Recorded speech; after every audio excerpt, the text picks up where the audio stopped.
परम शांति। अभी हम 7th चैप्टर भगवद गीता के 7वां अध्याय यानी ज्ञान विज्ञान योग के बारे में चर्चा करेंगे। पहले हमने 15वां चैप्टर में पुरुषोत्तम योग के बारे में चर्चा किए थे, अब ज्ञान विज्ञान योग के बारे में चर्चा करेंगे। भगवद गीता में 18 अध्याय है, लेकिन हम उसी अध्याय को ज़्यादा स्ट्रेस देंगे, पहले चर्चा करेंगे जो हमारे बेहद के ज्ञान में मदद करता है।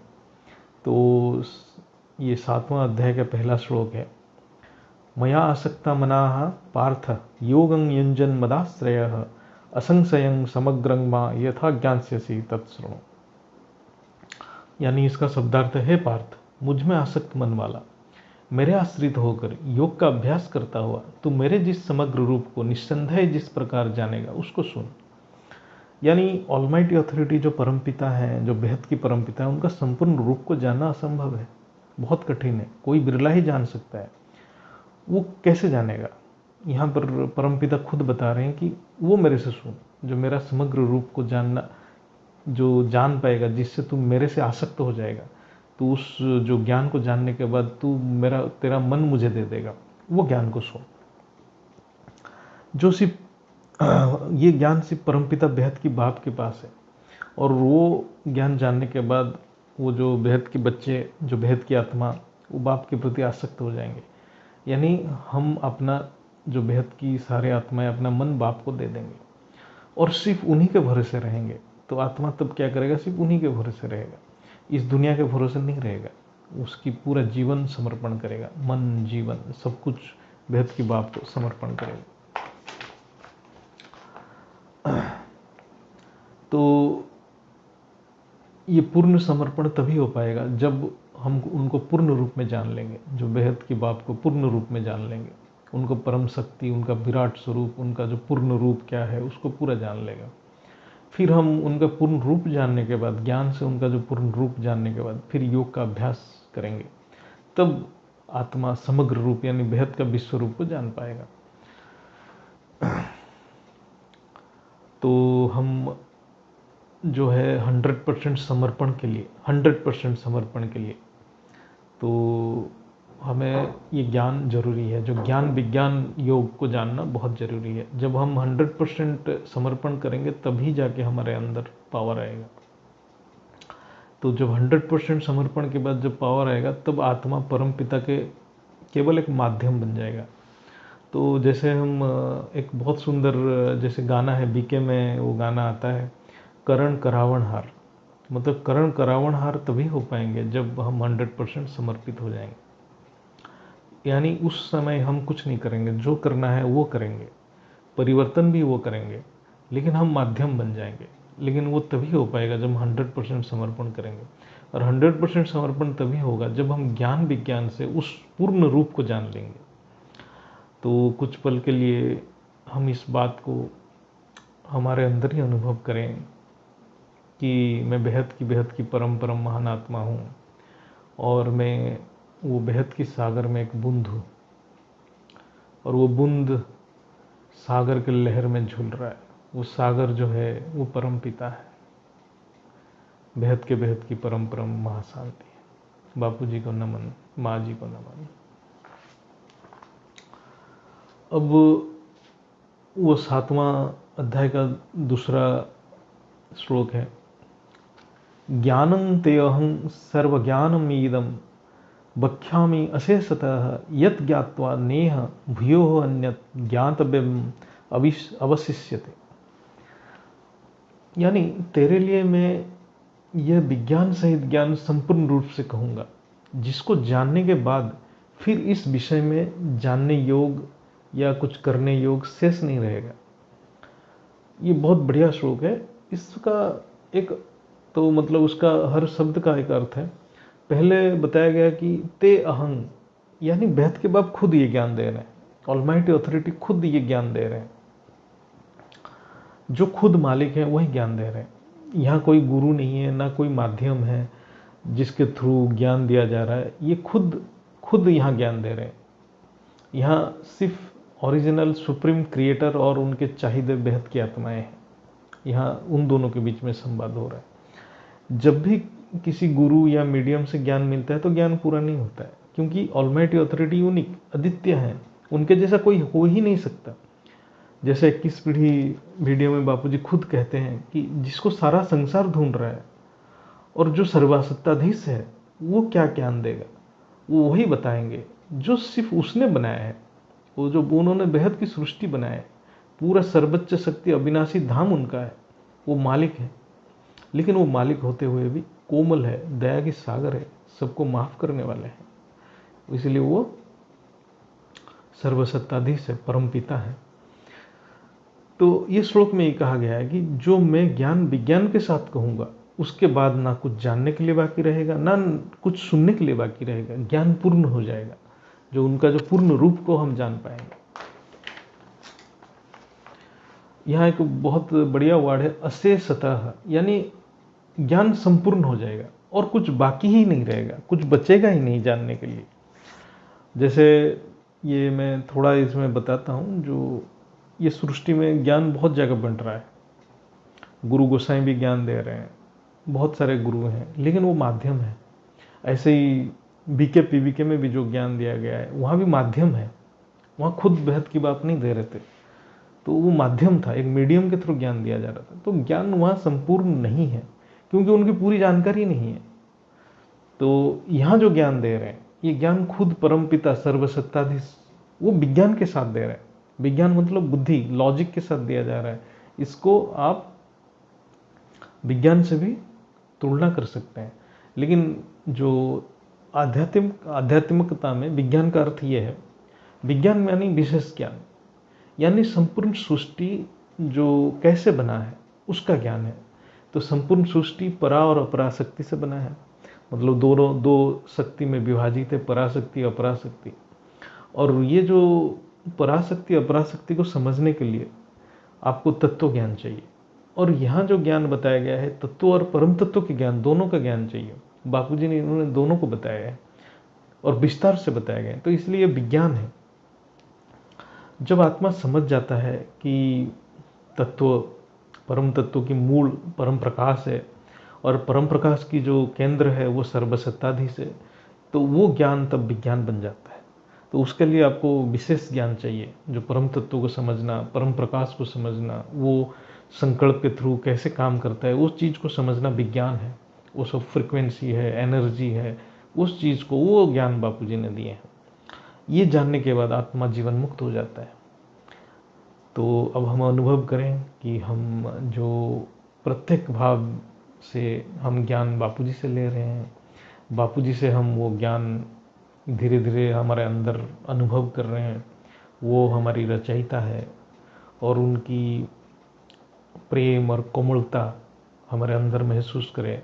हम अपने सारे पूरा संसार में जिससे भी हमारा बंधन है, सबको ये कोमलता से माफ़ कर दें और हमारे कारण शरीर साफ कर दें। श्रीमद् भगवद गीता के 7वां चैप्टर के 7वें श्लोक का विश्लेषण करेंगे। एक्चुअली आज की पुरुषार्थ जब मैं सुन रहा था, उसमें एक बहुत सुंदर ज्ञान की बातें बताया गया, जो कि श्लोक के साथ फिट बैठ रहा है। तो इसलिए इस श्लोक को आज मैं आज हम व्याख्या करेंगे और उससे हम ज्ञान आहरण करेंगे। ये सारे ज्ञान तो बापूजी की हैं, बापूजी के प्रेरणा से आ रहा है, नहीं तो भगवद गीता को समझना और उसके ऊपर पुरुषार्थ करना, ये मेरे को लगता नहीं किसी के बस की बात है, जब तक बापूजी की कृपा दृष्टि ना पड़े उसके ऊपर। क्योंकि अभी तक मैंने तो कितना बार पढ़ा हूँ भगवद गीता, मेरे को पता नहीं, बट मेरे को तो समझ में तभी आया जब बापूजी के ज्ञान में ही आया। उससे पहले तो मेरे को इतना समझ था भी नहीं, बहुत कम चीज़ समझ पाता था। तो ये श्लोक ऐसा है, मतः परतरं नान्य किंचित अस्ति धनंजय मयि सर्वमीतम प्रोतं सूत्रे मणिगणा इव। हे धनंजय, मेरे सिवाय दूसरा कोई किंचित मात्र भी नहीं है। जैसे सूत की मणियाँ सूत के धागे में पिरोई हुई होती है, ऐसे ही संपूर्ण जगत मुझ में ही ओतप्रोत है। यानी ये सृष्टि में उनके अलावा और कोई है नहीं। सर्वसत्ता सिद्ध बेहद की परमपिता के ऊर्जा के अलावा और कुछ भी नहीं है पूरा बेहद की सृष्टि में। यहाँ एक ही मतलब है कि पूरा सृष्टि में जो ड्रामा चल रहा है और इसमें जो क्रियाशीलता है जो हम देख रहे हैं, इसकी जो ऊर्जा सिर्फ परमपिता परमात्मा की ही है। जैसे ही आत्मा शरीर धारण कर लेता है तो वो एक अविनाशी को अनेक रूप में देखता है, यानी अद्वैत द्वैत हो जाता है। जो चैतन्य शक्ति को अपरा और परा में हम विभाजित कर रहे हैं वो सब एक ही शक्ति है, एक ही शक्ति से आया है। जब पराशक्ति जड़ के साथ मिल जाता है तो वो अपराशक्ति बन जाता है, लेकिन ये परा अपरा तो एक ही आया है, पुरुषोत्तम से आया है, पुरुषोत्तम शक्ति से आया है। जो बेहद की शक्ति वहीं से आया है, परम पिता से आया हुआ है। ये श्लोक में एक उदाहरण दिया गया है, जैसे सूत की बनी मणियाँ, सूत के धागे में माला बनाया गया है, तो मणि में भी सूत है, माला में भी सूत है, धागा में भी सूत है, यानी सूत ही सूत है। लेकिन अज्ञानवश हम मणि को अलग, धागा को अलग और माला को अलग मान लेते हैं, तो हम कर्म बंधन में आ जाते हैं। लेकिन है तो एक ही सूत है। तो ऐसे ही पूर्ण ब्रह्म के अलावा और कुछ भी नहीं है इस सृष्टि में। ये श्लोक में बोला गया कि मेरे सिवाय और कोई भी नहीं है, कुछ भी नहीं है, सब कुछ मैं ही हूँ। इसलिए ज्ञान में बोला जाता है, ज्ञानी बोलते हैं कि ब्रह्म सत्य जगत मिथ्या, क्योंकि वो उस चीज़ को अनुभव कर लेते हैं, ज्ञान से भी अनुभव से भी। आज के पुरुषार्थ में एक सुंदर वाक्य था, मतलब इतना बढ़िया समझाया गया है एक चीज़ को, कि उसमें ये बताया गया कि कोई भी अपने आप को स्पेशल ना समझे, कोई विशेष मान के अहंकार मत करे। ये मत समझे कि मैं बहुत ज्ञानी हूँ, मैं बहुत अनुभवी हूँ। इससे आत्मा में दोष लग जाता है, क्योंकि हम फिर माया में फंस जाएंगे। हम अद्वैत ब्रह्म को द्वैत कर लेते हैं। जब हम एक दूसरे से अपने आप को अलग समझते हैं कि मैं ज्ञानी हूँ, वो अज्ञानी है, इसका मतलब हम वो मूल तत्वों को नहीं जान रहे हैं। हम फिर द्वैत में फंस जाते हैं। द्वैत में जैसे आ जाते हैं तो हमारे अंदर गुण आ जाता है, भाव आ जाता है, फिर हम कर्म में फंस जाते हैं, तो हम गुणातीत भावातीत नहीं बन पाते। कोई आत्मा के अंदर कोई विशेष गुण है तो वो भी उसी परमपिता बेहद की बाप की है, वो ऊर्जा उन्हीं की ही है। जब उनकी कृपा दृष्टि होता है तो वो ज्ञानी बन जाता है, उनको अनुभव मिलता है। और जिसके ऊपर कृपा दृष्टि नहीं है तो वो फिर उस ज्ञान को जान नहीं पाता है। तो इसमें अहंकार की कोई बात नहीं है, क्योंकि जो वो कर रहा है, जब हम वो को मैं समझ लेता हूँ तभी अहंकार आ जाता है। इस द्वैत भाव से हम क्या करते हैं, दूसरे को अज्ञानी मान लेते हैं, उनका दोष त्रुटि को देखते हैं, जिससे हमारा आध्यात्मिक प्रगति नहीं होता है। तो उनके दोष त्रुटि हमारे अंदर आ जाता है। ये माझी वाणी में भी बताते हैं। इसलिए सोमान में रहना है मतलब बाप के रूप को धारण करना है। बाप के रूप को धारण करना मतलब बाप के जो ऊर्जा है वो हमारे अंदर, वो ऊर्जा है उसको महसूस करना है। हमारे अंदर जो भी ज्ञान है, जो भी अनुभव है, जो भी विश्व कल्याण की भावना है, वो बाप की है।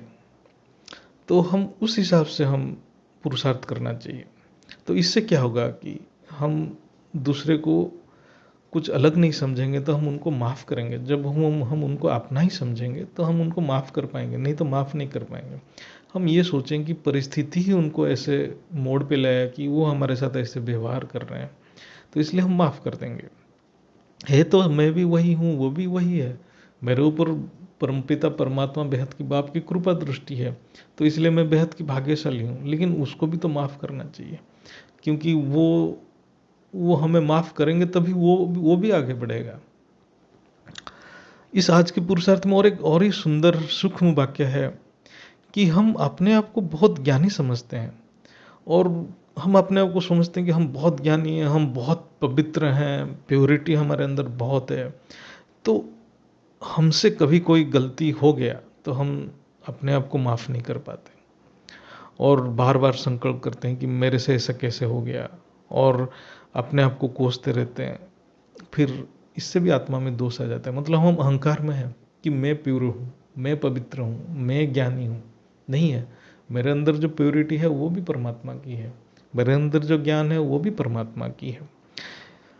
तो हम जब दोष त्रुटि को बार बार सोचते हैं तो वो दोष हमारा आत्मा ग्रहण कर लेता है। तो इसलिए हल्का रहना है, सावधानी तो जरूरी बरतना है, लेकिन हल्का भी रहना है। तो ये अहंकार नहीं रखना है कि हम कोई बहुत ही ज्ञानी और बहुत ही प्योरिटी हैं हम, और लेकिन व्यवहारिक जीवन में हमें सबको समान भाव से देखना है। तो ये सब अनुभव जब हो जाएगा कि हमारे अंदर जो विशेषताएं भी है वो बेहद की बाप की ही ऊर्जा है, तो हम बाप के रूप धारण करेंगे, तभी तो बाप को अपना समझेंगे, उनके रूप धारण करेंगे, क्योंकि वही हमें सब कुछ दे रहा है और सबको माफ़ करने की प्रेरणा मिलेगा, आसानी भी होगा और अपनी गलती को भी हम भूल जाएंगे। क्योंकि हम जब भी गलती करेंगे तो सोचेंगे कि ये तो हम हमारे देहधारी होने से ही हम देहाभिमान में आते हैं तो ये गलती होता है, तो फिर हम इमीडिएटली हम फिर सोमान में रिटर्न करेंगे, उसके ऊपर ज़्यादा फोकस नहीं करेंगे देहाभिमान के ऊपर। जब इस सृष्टि में एक ही ऊर्जा है तो क्या क्यों इतना अहंकार? अज्ञान से द्वैत और द्वैत से अहंकार भाव, वही सब कुछ है, तो क्या अहंकार? जैसे जल में कोई रंग नहीं है, जल वो कलरलेस है, ऑर्डरलेस है, कोई गंध भी नहीं है, रंग नहीं है, गंध नहीं है, लेकिन हम उसमें कोई गंध डाल देते हैं, कोई रंग डाल देते हैं, हरा कलर डाल देते हैं तो हरा हो जाता है, लाल कलर डालते हैं तो लाल हो जाता है, लेकिन असल में तो तत्व तो जल तत्व ही है। तो ज्ञानी उस तत्व को समझ जाता है, लेकिन अज्ञानी वो रंग में उलझ जाता है, रंग में जैसे उलझ जाता है तो प्रकृति के तीनों गुण में फंस जाता है। तो इसलिए हम जब रंग में चले जाएंगे, जो देहाभिमान में आते हैं, तो हम वो रंग को देखते हैं, रंग को देखने से अपना अकल्याण कर बैठते हैं। तो इसका सारांश वही है, जब ज्ञानी को पता चल जाता है कि सृष्टि के एक ही बीज है, वही सब कुछ है, तो जो बापू जी हमें बोलते हैं कि बिंदी से बिंदी लगा के बिंदु बन के पुरुषार्थ करना है, तो इस ज्ञान को अपने अंदर अनुभव करें और परमपिता बेहद की बाप के पास कृतज्ञता करें कि हमें उन्होंने इतना ज्ञान दे के उजाले की ओर लेके जा रहे हैं और आत्मा की सद्गति कर रहे हैं, तो हमें उचित मार्ग प्रदर्शन कर रहे हैं, उनके लिए कृतज्ञता करें और उनको अपने अंदर अनुभव करें। बेहद की परम शांति। माँ जी, बापू जी को नमन। परम शांति। परम शांति सोचो, बोलो परम शांति। Join us daily for live meditation, 10 p.m. to 11 p.m. on YouTube Live. Subscribe now. Website www.paramshanti.org. Email us anand@paramshanti.org. Like, share, subscribe. Join today. बेहद की